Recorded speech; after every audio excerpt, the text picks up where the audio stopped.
Eh bien, c'est tout le monde, c'est Quentin de Crack This Game. Aujourd'hui, on se retrouve pour un tout nouveau crack de jeux vidéo. On se retrouve pour un crack de Vortex The Gateway. Donc, c'est parti. Passons tout de suite au tutoriel. Donc, dans la description, vous aurez un torrent à télécharger, celui-ci. Voilà. Une fois téléchargé, vous l'exécutez comme ceci. Il me dit que j'ai déjà, donc je fais non. Mais vous le téléchargez, etc. Donc, je fais 1,87 Go, donc quasiment 2 Go. On va pas se le cacher, voilà. Une fois téléchargé comme ceci, vous double-cliquez dessus comme ceci, vous faites continuer. Et donc, il vous envoie donc dans les fichiers de téléchargement. Donc, pour ma part, j'ai transféré l'ISO dans mon dossier tutoriel. Donc, je me permets de fermer ce dossier-là. Mais vous gardez l'ouvert, vous en avez besoin pour la suite. C'est là que va entrer en jeu Diamond Toolsite. Du coup, vous allez lancer Diamond Toolsite. Moi, j'ai oublié, je m'en excuse. Hop, je le lance.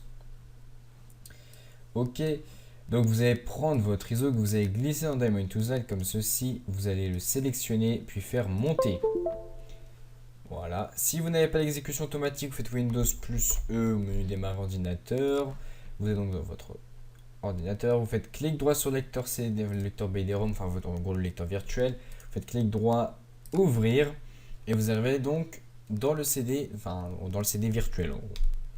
Vous avez un setup, donc vous lancez ce setup comme ceci. Un droit d'administrateur vous a demandé, vous faites oui. Il y a la petite musique à stopper ici même. Voilà. Donc où c'est qu'on veut l'installer? Donc pour ma part je vais l'installer dans mon disque local I et dans mes jeux je fais OK. Si je veux créer un icône, enfin un raccourci sur mon bureau, je n'en veux pas. Si je veux créer un raccourci dans mon menu démarrer, je n'en veux pas non plus.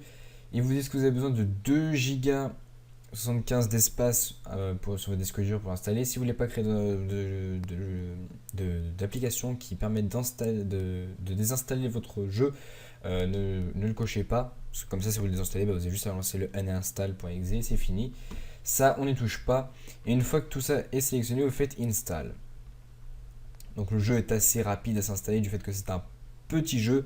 Donc on peut déjà commencer à aller donc dans les dossiers d'installation du jeu. Donc vous faites Windows plus E, menu démarrer ordinateur. Voilà, vous êtes donc dans votre disque local. Donc pour ma part, je vais dans mon disque local I et dans mes jeux. Et je cherche mon Vortex. Il y a trop de jeux ici. Voilà, je l'ouvre. Comme ceci. Donc voilà, bon. On va attendre qu'il installe tout ça. Il va en rajouter normalement. Et donc en fait, on va donc y transférer le contenu de ce dossier codex dedans. Donc le lecteur virtuel. Donc ça, on peut se permettre de le dégager. Ça, on n'en a plus besoin. Voilà. Donc l'installation va quasiment se terminer. On attend encore quelques petites secondes. Voilà. C'est la fin. Normalement. Voilà.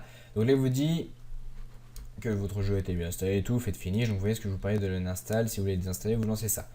Donc maintenant, vous ouvrez le codex qui est dans votre CD virtuel comme ceci. Vous prenez tout ça là. Pas le dossier encore, on va le faire après. Vous transférez ici. Vous faites remplacer. Voilà. On ouvre le Vortex Data. On ouvre le Vortex Data, le plugin. On ouvre aussi le plugin. On copie tout ça et on colle. On replace tout ça. Et voilà, votre jeu est désormais craqué. Donc on a le Steam API ici.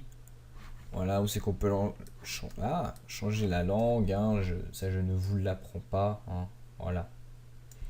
Donc voilà, votre jeu est craqué. Vous n'avez plus qu'à lancer le Vortex ici, application. Et vous pouvez jouer pleinement au jeu. Donc sur ce, j'espère que ce tuto vous aura plu. N'hésitez pas à liker, partager, vous abonner. N'hésitez pas à proposer des cracks dans les commentaires.